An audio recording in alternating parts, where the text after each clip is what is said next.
which leads to what are the roles of the people sitting in this room and support group facilitators in general. One thing that we really want to focus on is that everyone that comes into this group, they come in with, like my example of the parent group, for instance. You know, I'm not an expert, right? But what I saw is that they all had information to provide to one another that I didn't have. So all I did was bring them together, and then I let them really do the work sometimes. So I think that's really important, is to recognize that one role isn't always that you're going to be the expert and the only expert in the room. I think that when we come in and expect to do certain things, or we have an agenda, I think that sometimes gets in the way. So you're laughing. This is happening. I got that. And you know, also the struggle that kind of exists when we are trying to be fixers and be really helpful. Sometimes just discussing it as a team approach can take the pressure off of yourself. So we bring in the mindfulness in that way. So I'm feeling stressed about helping all of these people who are really dealing with some things that maybe are worse situations than I've dealt with, or that's how we judge it at least. And I think if we approach it as a team, that really helps me, and it helps the members as well to say, you know what, we can work together and figure this out, and we don't have to go to an expert every time that we need something. We have to learn to problem solve. But also, we talked a little bit about how it feels good to help people. And I think that's part of the process too. When the group members are able to help one another, they feel good. Oh, you know, I do have sort of purpose in this group, and that's really meaningful for people. And when we're teachers, we learn quite a bit from being a teacher. So that's one way that they can sort of reinforce maybe the things that they've heard, but maybe they haven't applied it in their own lives. So, well, I can give this advice to someone, but you know, that means I've taken the information and now I've taught another person. That means that I've really learned it, and maybe that can even help me to practice it in my own life a little bit more. Just like she had said, after a while, when you model acceptance, in the same way that you have the acceptance and awareness of your own thoughts in mindfulness, if you have that awareness and acceptance of the group members, if you model that, then you begin to experience that you feel that more. And you don't get the same sort of emotional spikes from somebody who's being in anger or being in rejection or being in withdrawal or depression. I think everybody can be, you know, a leader in their own regard.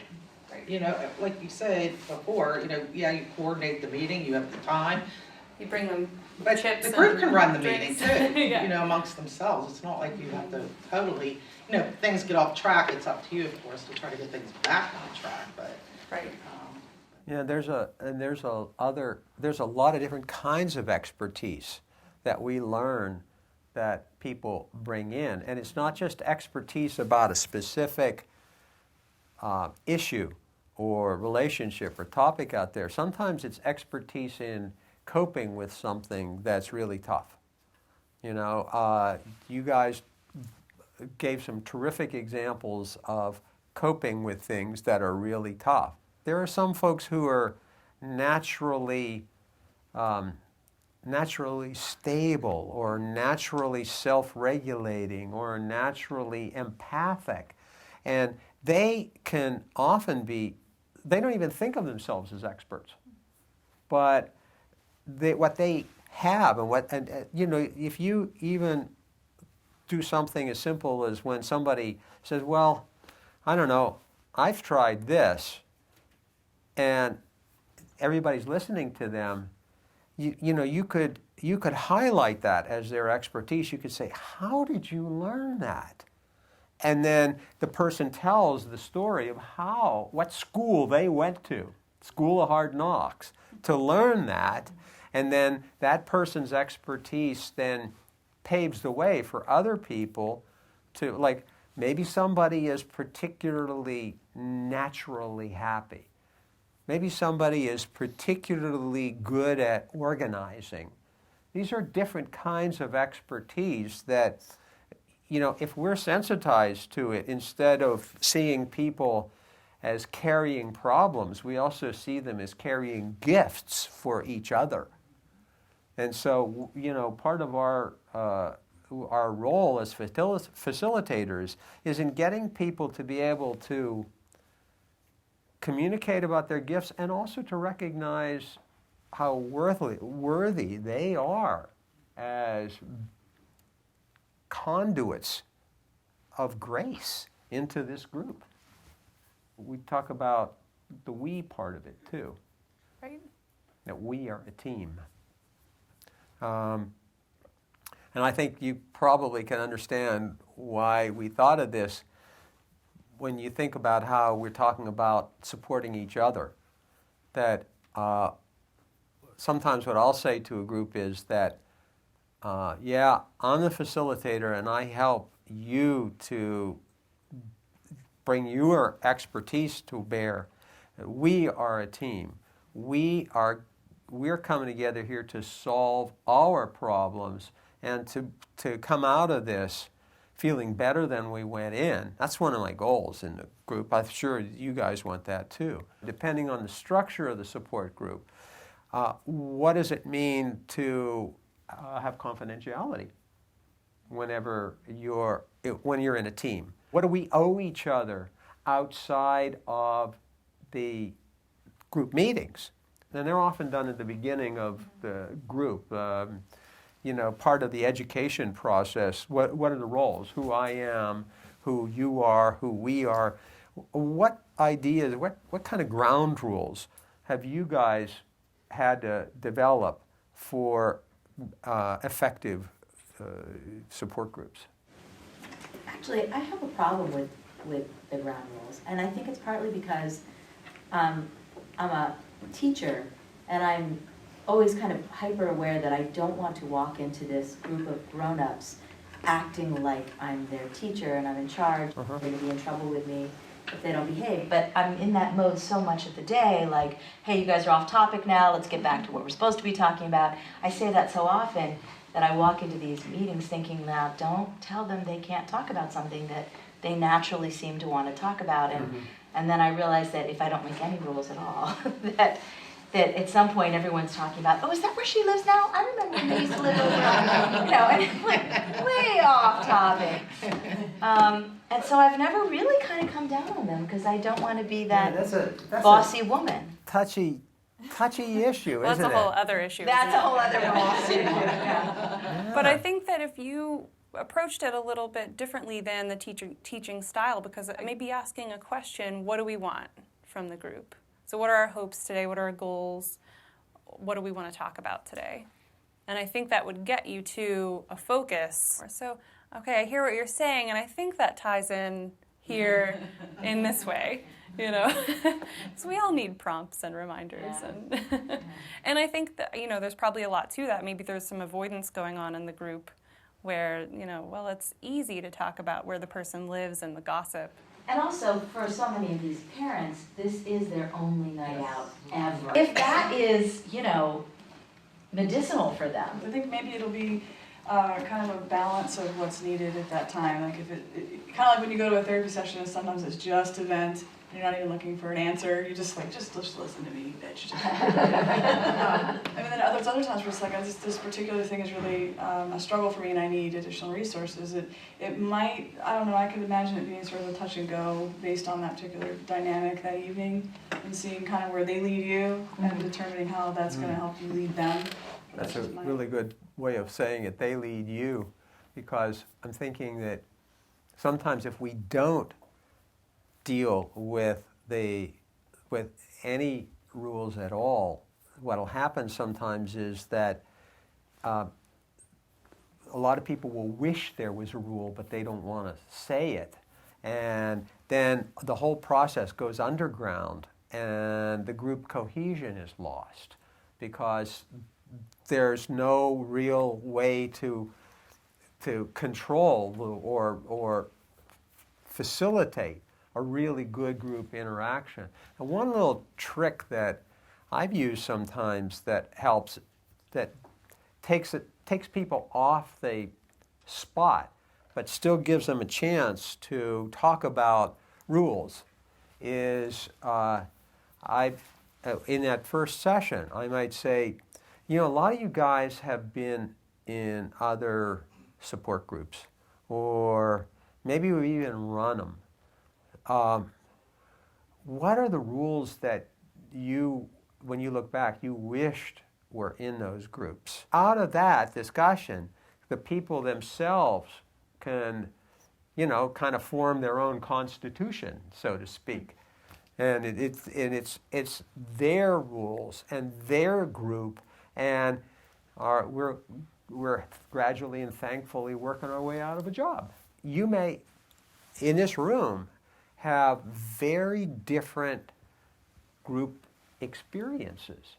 You know, I'm sure there's a dozen at least, but 3 that I came up with: the tightly structured formal group, the informal support group, and the topic/discussion support groups. The informal support groups, it's kind of like, hey, what's happening? How's the week been? What do you guys want to talk about? You know, how you been? And that doesn't mean that they don't have a structure. They're just an informal structure, so that the facilitator then has an internal set of goals. I want these people to have a surprise. I want these people to bond to each other. I want these people to get answers. And so you work within the material that's coming out at any given moment, and then you slide in your own agendas. For most of us, I think we probably kind of split the difference and have some kind of a topic/discussion where there is some agenda, something that the group is, that will make people want to come, something that people are interested in, but that the expectation is that that's just going to be the springboard. One thing that helps if I'm entering a group, and especially if I haven't really bonded with the group yet, I will definitely want to bring a topic. And then there are other times where I will use the just let them lead you structure as well. So it really depends on my comfort level, I would say. Mm-hmm. But one thing is, you know, I actually have a question. You know, how do you present the next group's topic to your groups if you do have topics? You know, how do you decide on what that topic will be? I'll ask, like, all my parents, caregivers, what are they most interested in, you know, learning about or discussing. Basically, like, who has expertise in that area, you know, in the group, or, you know, are we all kind of just winging it, you know, or basically go based upon our individual experience to kind of bring it together to piggyback and give each other ideas and solutions with regards to problem solving, whatever the issue or topic may be. Mm-hmm. We all share our different ideas and experiences with each other, kind of, because it doesn't feel like at that point like anybody is in control, so to speak, you know, like we're all here together.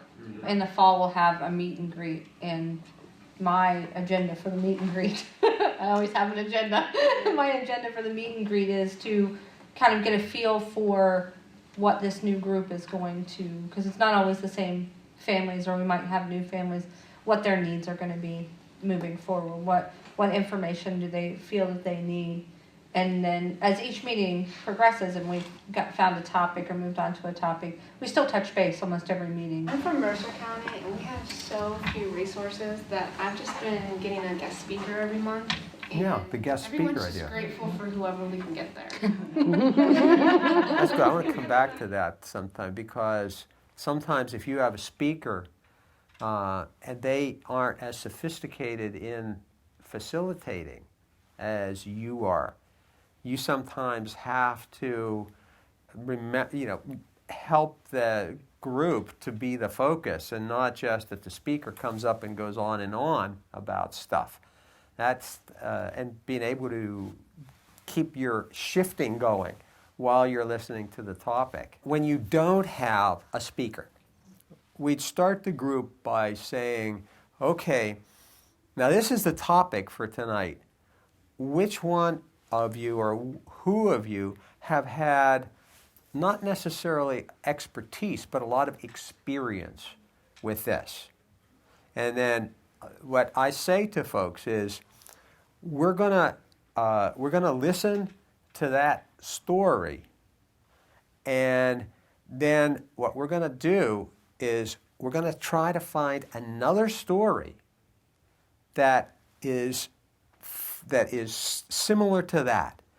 Even if it doesn't look on the surface similar to that, I bet that we as a group can find similarities. And when you have two stories, you got people being able to look for similarities. What we're trying to do is to help our group members shift from being locked into the content of what that other person is saying to being able to get under the surface and empathize with that story and extract meaning from it and change their own behavior. What we're going to talk about now is the whole idea of how you actually make a discussion happen, how you make a support group work. You remember in the morning session, this group started a pop, and there were little tools that Heather and I were using that made that particular moment happen. Oh boy, that's a good one. So, a wheel. All right. And so what we're talking about, and this thing about topics leads right into this, that when we want to get people connected with each other, using their expertise, being empathic with each other, and providing those surprise experiences and that support experience, we need them to be able to connect with all kinds of other people who are in this group. In order for that to happen, a good way to think about it is think of the group as a wheel. And the wheel has these spokes, and each of the spokes is one of your group members. Okay? Now, out here in the rim is where the content and the topics are. In towards the center, in towards the hub, is where the emotions are. And so when a group member is talking about something that's their content issue, it could be a very powerful one for them. You know, like, I feel like I'm going to have to put my kid into an institution, or my girlfriend just told me she's on heroin, or I just hate coming to this group. These are all content things, and they are out towards the rim. But when a person is saying, I feel terrible, I feel really excited now, I feel empty, I feel bored, that emotion goes towards the hub. And the hub is where the spokes are closest to each other. Whenever somebody's talking about their content, they're farthest away from the other group members. Because if everybody's focusing on and everybody's listening to this superficial, the content, as soon as you hear that it's got nothing to do with your life, you're gone. Well, maybe you're, interested in some academic sense, but you're really just sort of like coasting. If you don't have a girlfriend who's a junkie, or if you don't have a child who's in danger of institutionalization, you're going to tune out. And it doesn't matter whether we're talking about autism, whether we're talking about phobias, whether we're talking about dealing with our senior or loved ones, whether we're talking about our own imminent death or whatever. When you're talking about the details out here, it's harder to empathize with them. But if you can get that person to talk about what it feels like to be in that situation, they're down here. And everybody has the same kind of range of emotions. And so it's very hard sometimes to get people to comment whenever somebody's way out here. If you get that person to, if you can get that person to tell you, when I see her, when I know she shot up, I'm ashamed. Whew. And all you have to do is to say, what story do you have that make you feel the same shame as he does? Those two stories are going to have similarities in them, and we can find out what those similarities are, and we can learn from them. We can come up with ideas for both stories from that. So your job as a facilitator during the discussion phase is to bring it towards the center. What you do is you get that person to talk about what it feels like to be that way. Then other group members are all of a sudden experts, because we've all felt that. And the tools for doing that are the therapeutic listening skills. If the job is to get the people to start talking about the feelings and not just about the details, then there are very specific listening skills that therapists learn that help that process to occur. There are 4 of them, and you use them in a sequence. Passive listening, active listening, centering and focusing, and then paraphrasing. So, what do I mean by each of those? Passive listening is what you do first. Passive listening is not passive. It just means that you're not guiding the words coming out of the other person's mouth. What you're doing is, remember now, your goal is you want to get emotion coming out, because only with emotion is going to bring it towards the hub, and only with emotion are we going to be able to make it an easy step for other people to help out. So our goal is to get more emotion. But passive listening sends the message of interest and openness. And these are generalized ways of sending that signal.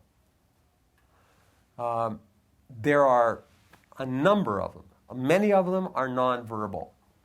The better you are at shifting in yourself and being aware of your own body and staying loose, the better able you will be to use these passive listening techniques. I'll give you an example of a couple of them. One of them is your posture. There's 2 qualities to the posture. Well, 3. One is that you want to be able to shift posture. You want to stay loose with your body. Because when somebody sees that you're responsive to them in your movement patterns, that's going to reward them for talking. We know from film studies of one-day-old infants that those infants respond to shifts in the movement patterns of the adults around them. As a matter of fact, that's one of the old diagnostic tools for kids on the spectrum. They don't. You know? that even a one-day-old infant is going to shift, maybe not mirror, but shift in relation to a shift in an adult position. And so when somebody is talking, if your body position shifts, they're going to think, oh, I made an impact. All right? Another postural cue is the lowered level of eyes. That doesn't mean you look down. But if you can get your level of gaze lower than that person's level of gaze, they're likely to keep talking, and they're likely to give you more emotion. The reason for that is because when we're little kids, the grown-ups talk down to us, and they're up there. And so we're used to, when we look up, there's a sudden little tinge of, I'm now in a one down situation. But if you talk to somebody who's down farther than you are, then you'll find yourself not even knowing why, but you're talking more. Another one is a slight exaggeration in the facial signals of openness. Sounds dumb, but I'll let my mouth hang open, you know. And we pick these, and they can be very subtle. We pick these up without even knowing them. In passive listening tools, we show ourselves to be eager, interested, and connected. And so you'll find somebody who's a natural passive listener acting like this, and then you will be giving general non-leading signals like, oh, really? Or just changing your facial expression. Sometimes whenever somebody says something that has an emotional tone to it, I'll overreact my reaction to it because I'm rewarding more emotion. So like somebody will say, yeah, and then she told me that she never had loved me. And I'll go, like that. I won't say anything, but I'll let that person know that that matters to me. They're going to be more likely to talk to me about emotion. And so what you do is you use passive listening tools until you're not getting any more emotional material. Then you shift to active listening. And this is where you really start to dig at the emotional content. Active listening is simply making a guess about what that person might be feeling about what they're talking about and allowing yourself to be corrected. See, you don't have to be any kind of genius or mind reader.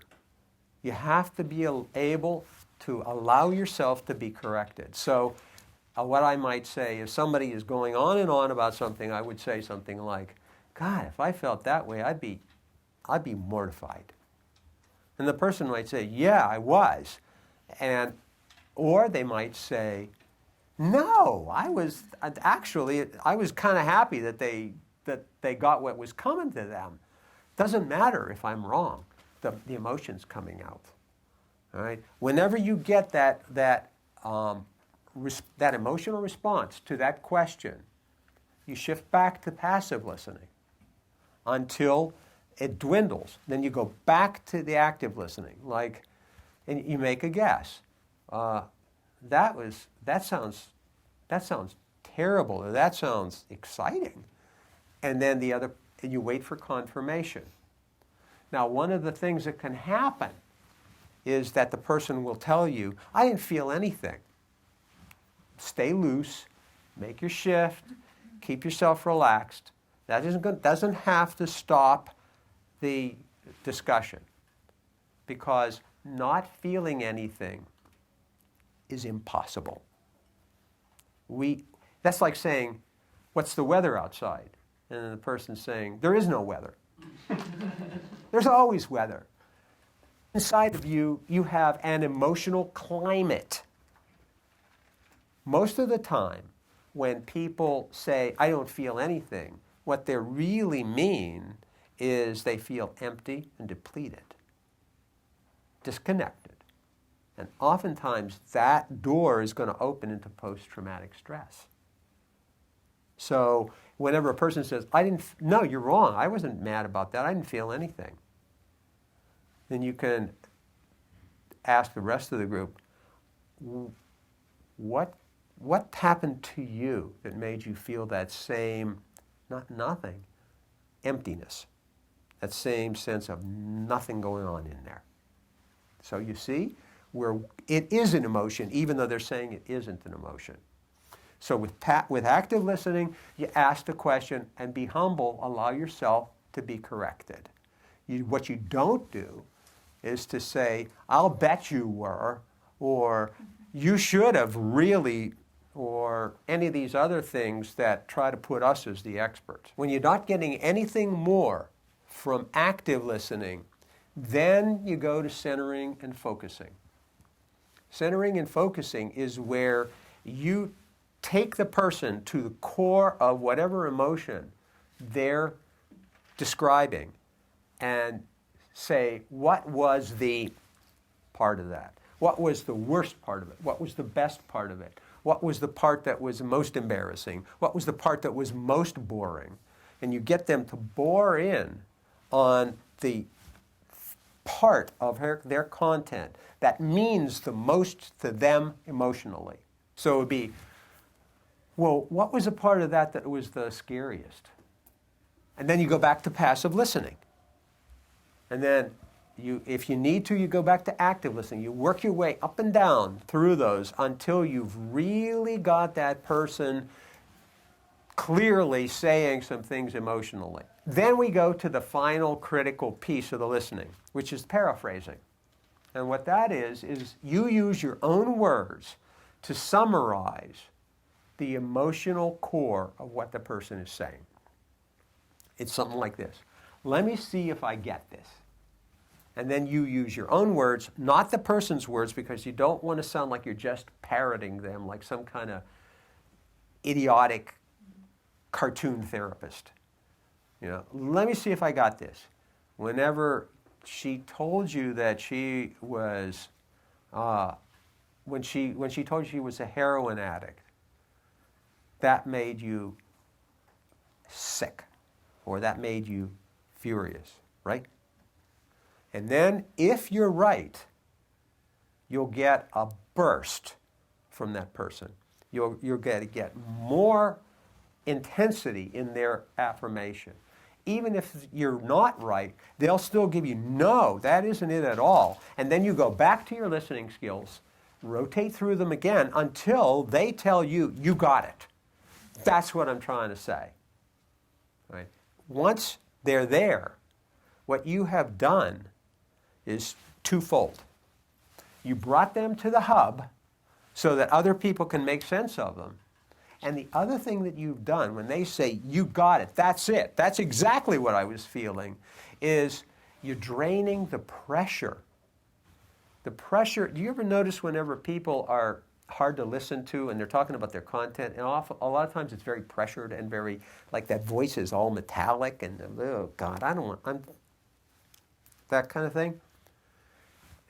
Doing these listening skills allows you to lower that pressure. If you don't lower the pressure and get the emotion out, even if the other group members have a lot to say to this person, it's like trying to shove your fist into a fire hose while it's on. You can't get in there. For you to drain that pressure so that you can get stuff into that person, you have to get them to the point where they say, yes, that's it, you got it. At that point, then you can invite other group members to share their stories of the same feeling. So we go through really two separate passes when we're running the group. Somebody tells a topic. Somebody talks about something that's an issue. Then the first pass is just, hey, what do you guys think about that? And if anybody who already empathizes with that may give a lot of information. then you go through the second pass by going into these listening skills. Passive listening, active listening, centering and focusing, and then paraphrasing. And then you help the group to connect to the emotion. And then you get them talking about their own similar experiences to that emotional experience. Then you can step back and let the group's expertise go to work. Okay? Any questions about those 4 listening skills or how they get used? I have had situations in the past where you can't really get to the emotion, so like the next best thing is to get to the problem, even though oftentimes the emotion is underlying the problem. If they're not willing to go there yet, or they're empty because they haven't processed it yet, maybe just going down as deep as they are and not going any further is like the decent replacement for not having the emotion. Like, I can understand if you struggle with that. Has anybody else had a similar struggle like that situation and not delve as deep as the emotions? Because maybe they're not ready to go that far. Well, you're making a really good point because, here you are in the middle of a group and you feel yourself moving towards the hub and you're saying things. And this is where the surprises can happen, where you're talking about things that are maybe embarrassing or maybe make you ashamed of yourself. I hit him. Or make you scared. And you're not supposed to feel scared. I'm a big guy. I'm not supposed to feel this. But then the predicted reaction doesn't happen. Maybe somebody just puts their hand on your shoulder. Maybe somebody says, I got that too. And it's that experience that's very powerful, I think, in support groups. But, you're right, Sue, that there are going to be some people who maybe are afraid of this whole thing about what they feel. It may be right being afraid of it. Maybe they're trying to keep a bottle on such rage that they are afraid they'll hurt somebody, or maybe they are trying to not run out of the group. And at those times, though, the listening skills still give them a very important message that we want to hear it. You don't have to hear it now. You don't have to say it now. So those listening skills give people the opportunity to move towards each other. We'd like to talk about and learn from you about the biggest challenges that you have.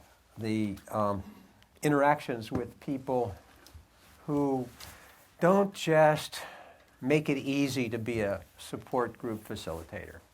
And I got to preface what I'm going to say, I'm going to sound kind of flippant, I think, sometimes, because we were planning this and we were coming up with labels for the kinds of behaviors that people have. And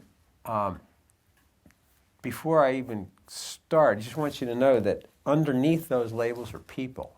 And most of the time, what starts off as almost like everybody's cartoon perception of another person. Like they are when you get towards the hub, and you start to get the emotions out, that fades away and you have a human being, you have a person. But that being said, we were talking about, let's see, there was the underproducer, the overproducer, the aggressor, and one of the support group members that I ran this by asked me to do this one, the emotional sponge, and the bolter. The person leaves the group in the middle of a session.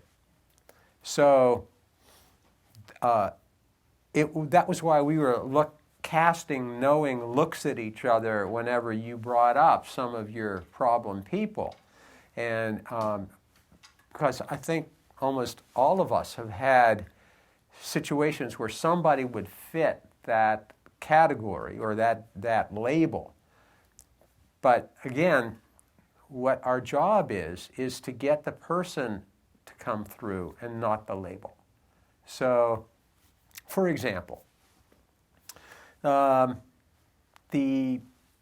overproducer. This is the person who has, for whatever reason, whether it's that they're on spectrum themselves and they have a topic that's just completely compelling to them, that's all they can talk about and that's all they can think about. Or a person who's a caregiver or has some other connection to folks on the spectrum or to other support group aims, but can't get off of the topic. Doesn't really show any interest in what anybody else is saying. And one of the tip-offs to knowing that this person is going to turn into an overproducer is that in the beginning of that person's involvement in the group, you hear yebedies all the time. You guys ever, you know what a yebedie is? Right. And that's, when you start hearing yebedie, then you know that person, it's the fire hose, they're coming out, it's coming out, and you're not going to get anything in there until you lower that pressure. On the other hand, you have the underproducer. This is the person who comes in and never says anything. And when prompted or when somebody else specifically asks them, they'll flatten it, minimize it. Not happening. Oh, I'm okay. You know. I'm just here. I really agree with you. But never anything coming out about their own issues. Then you got, and for me, a very interesting challenge, which is the person who we call the emotional sponge. And this is a person who actually is an addict. What they have discovered is that support groups can be a drug. They can be a place where you get a rush, you get a support, you get an emotional kick, or a sense of safety. And the purpose of them coming to the groups is to get that rush and not necessarily to change their own lives at all. Now, it's nothing wrong with somebody going to a group to get a good feeling. But this person seems to be unable to generalize what they hear and what they talk about in the group to their outside world. And so what you always hear is the same story with a tremendous amount of feeling. And then there's the aggressor. This is a person who is using their group membership to act out emotions. I say aggressor, but it can, we could just as easily say passive aggressor or a seducer or anything else. The person is coming to the group in order to use the group to discharge emotional tension. And so they're going to have a chip on their shoulder. And they're going to look for opportunities when other people are talking to attack them. And then we have the prickly person. You better explain the prickly person because she was the one that told me about the prickly person. I was trying to find a way to tie this in or to see if it would be relevant to you all, but using, this is specifically with my adults on the spectrum, using the active listening and making guesses often leads a couple of my folks, and I think this is a theory of mind situation where they might be expecting that I completely understand what they're saying, and I am making a guess, and my guess is wrong, and I get a, how could you even think that? You know, or no, that's absolutely wrong, and they actually get pretty upset with me. So we wanted to put that maybe in the aggressor, but it is a little bit different. Yeah, it's a little bit different in that the person is, instead of aggressing, they're having difficulty processing without taking it personally. Mm-hmm. Everything is a big hit. And there's a reaction. Yeah. And allied to that are bolters, people who, for whatever reason, experience that the being in the group is too much. And what they will do is perhaps set up this exit by maybe picking a fight, but sometimes not, and stand up and just leave. Sometimes it feels to other group members like it's a punishment. Sometimes it feels scary, and it's a way of a group, in a sense, in a small sense, dealing with the suicide of one of its members in a very brief way. Somebody has said, I don't want to be here anymore. I don't want what you give anymore. Okay? So those are several of the types. Now, maybe you guys have some other challenging situations or people who come to mind that really make it hard for you to make a group work. Any others type of problems besides the ones that we talked about? Sort of on the overproducer part of the spectrum, somebody who just thought that they were in charge and knew everything. Mm-hmm. And that everything somebody said, they were like, well, here's what you're supposed to do about that. And here's the answer to that. And no, you're telling her the wrong thing. This is what she should have done. So they're even correcting you. Oh, yeah, I would never talk to anyway, but Right. yeah, they just... Yeah, the group leader. It was, everyone hated this person. It was a The problem. group leader. Yeah, I like that. Any other? Yeah, I've come across this kind of person. It's like one of the last types of people that I haven't been able to really figure out.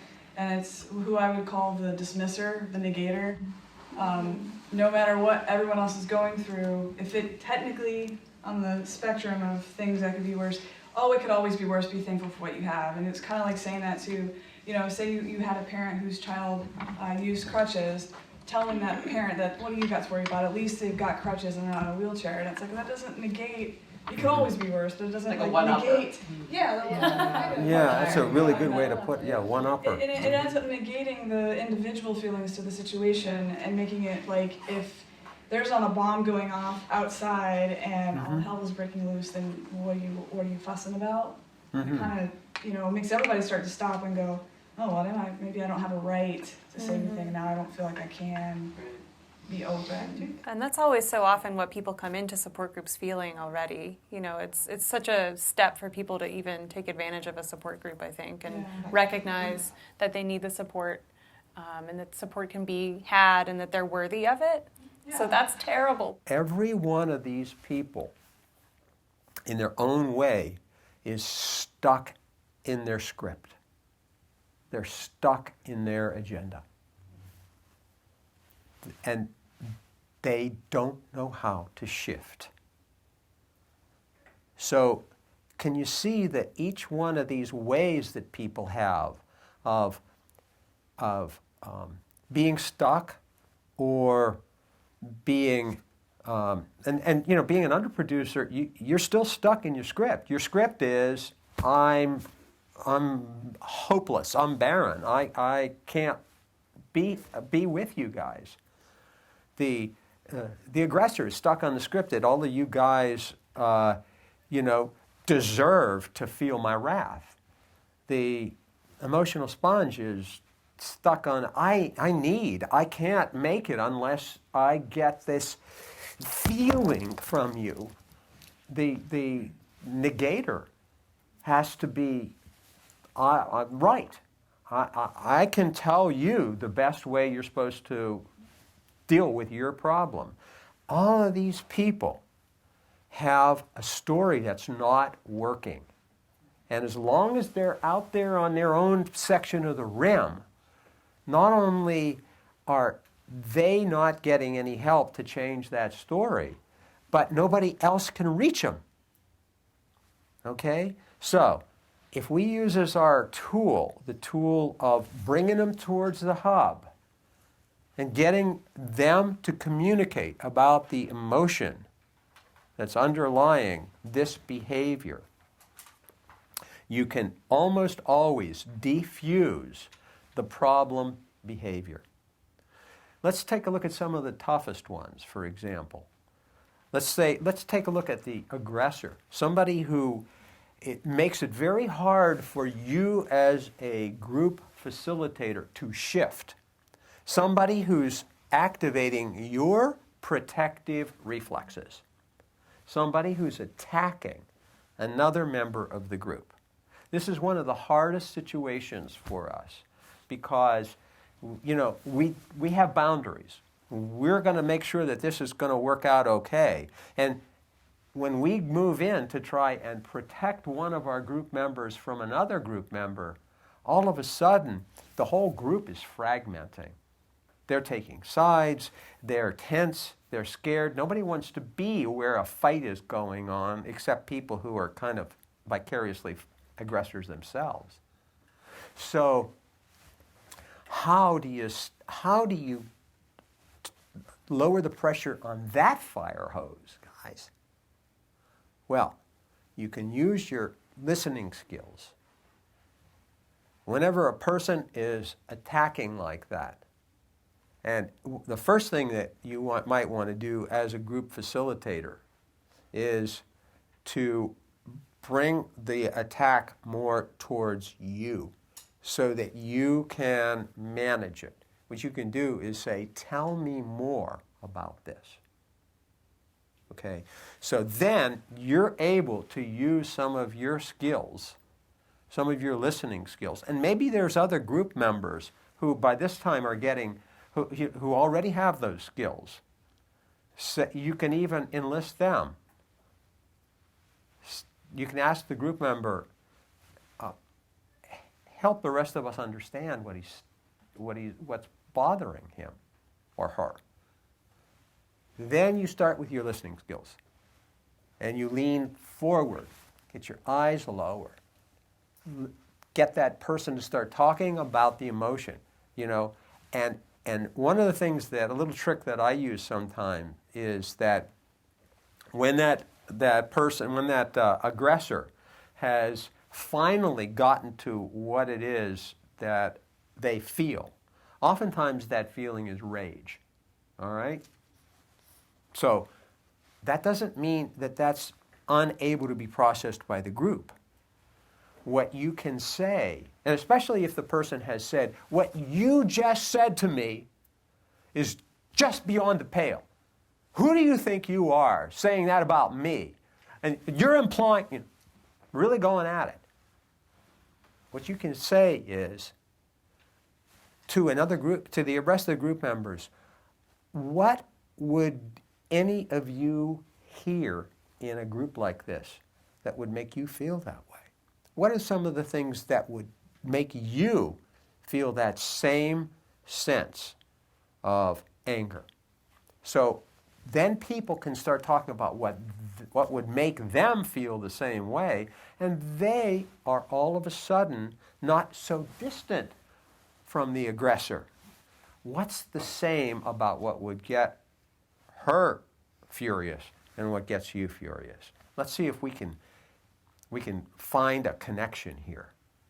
And as soon as you get that person trying to analyze something instead of just spewing it out, they're using different parts of their brain. You're shifting their processing from emotion-driven to prefrontal cortex-driven. So with an aggressor, one of the things that you want to do is bring the aggression towards you, and then it's almost like a judo throw. You pull it farther instead of trying to resist it. get that person to start talking about the emotion behind it, and then you bring other people in as allies to try and help and resolve that situation. Okay. I just wanted to jump in on that aggressor thing because that's a problem that hits us, boom, like that, and we got to somehow come up with something. The overproducer is actually a peanut compared to some of them because they're already talking. The underproducers, or the ones who are depleted or empty, are much more challenging sometimes. But the overproducer person, as he or she is going along, especially if you are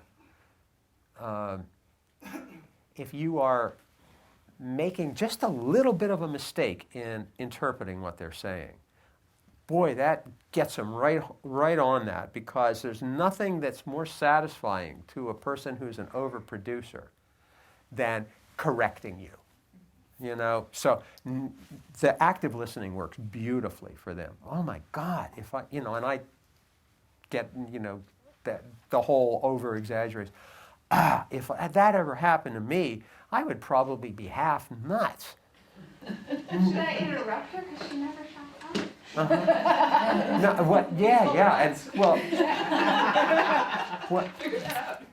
and what I do is ramp up because a lot of times a person who isn't shutting up is a person who's got so much pressure in there that that they can't even hear you. They can't see you. You know, for some of our people who are having a meltdown, for example, our spectrum people, they're not processing sensory information. So you got to exaggerate it, and especially if that person comes from a culture like my mom's culture, where everybody steps on everybody, and they're all Northern Italians, and everybody's talking all the time, and you know, unless you swallow your sense of dignity and charge in, then, I mean, you're great at that, Marie, you know. Then you're never get it. But the overproducer, remember, needs the group as much as anybody else. And so you can, anything to get the emotional words in. I might even end up exaggerating my nonverbal cues, like, you know, or anything like that. When you start to see the overproducer's eyes swing down onto you, you're okay. You got him then. Because you notice with a lot of people who are overproducing, they're talking like this. They're not scanning the environment. So then one more thing I would say about the overproducers is that you can get up in front of them and ask them to tell their story and then to change their story. If you give them instructions, then a lot of times that stops them from running off like a stampede. Okay? Underproducer. Remember I said PTSD might be the trigger there. Somebody is either because of trauma or because of learning experiences, they might not believe that there's ever room for them. Passive listening works very nicely for that person. And if that person is pulling from other group members, if the other group members are putting words in that person's mouth, then at that point the facilitator can say, I know that's probably what's happening, but is she mistaken? Is there something she's missing? Again, drawing for the emotions that'll bring that person towards the hub. There's a lot of things that you can do when a person isn't doing what they do as a problem. So catching a person, whether they're an aggressor, an emotional sponge person, an underproducer, an overproducer, a prickly person, a bolter, catching them being good, old line behavioral stuff, but catching them being good softens that and makes it more able for you to be able to help them pass the emotional sponge thing. One other thing with an emotional sponge person is that their experience of what they get in groups is often pretty unsatisfying, because if you have to extort emotional bonds from another person, you know that. On some level, you know that you had to twist everybody's arm to be able to make them soothe you. And so what you do with the emotional sponge person is move towards them and get them to talk more about the emotions that are not right on the surface. They typically have a set of things that they're going to say that pull the support from people. Active listening while making very clumsy mistakes can be a real help at that point. Because, and sometimes what I do with an emotional sponge person is I'll make my guess just the opposite of what the person says they feel. Say, God, if I were in that situation, I would love it, or I'd feel so strong. And you'd be surprised at how often a person will say, yeah, it is, yeah, that's right. Yeah, that's right. And then that person is really able to be accepted and connected to the group in a nourishing way, rather than one in which they drag that out of people. Again, giving them a surprise. All right.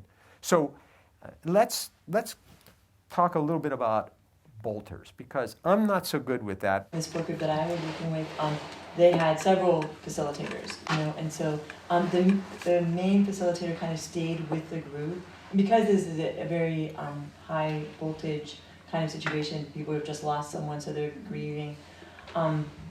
So you kind of want to make sure that emotionally you're okay. So then one of us that weren't the main facilitator would leave to go out and just kind of like check on them and be with them to see. And sometimes they would come back, and other times they would just choose to leave. But so it was kind of like we would send the additional person out too.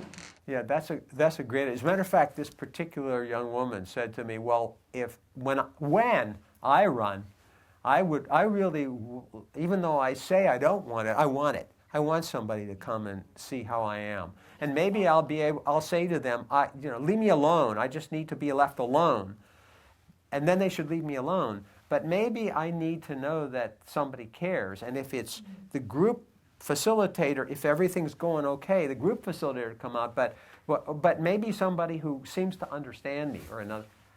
You may not, in your role as a support group facilitator, be really ready to handle the, I just took all of those pills, or, it's, I'm taking my kid with me, or any of the other terrifying things that one hears. But to know that there are layers of people who can respond on a 24/7 basis, and also to know if they're good people. But we have to have those layers. So you've got to make your choice as to how deep down in that system you're ready to go.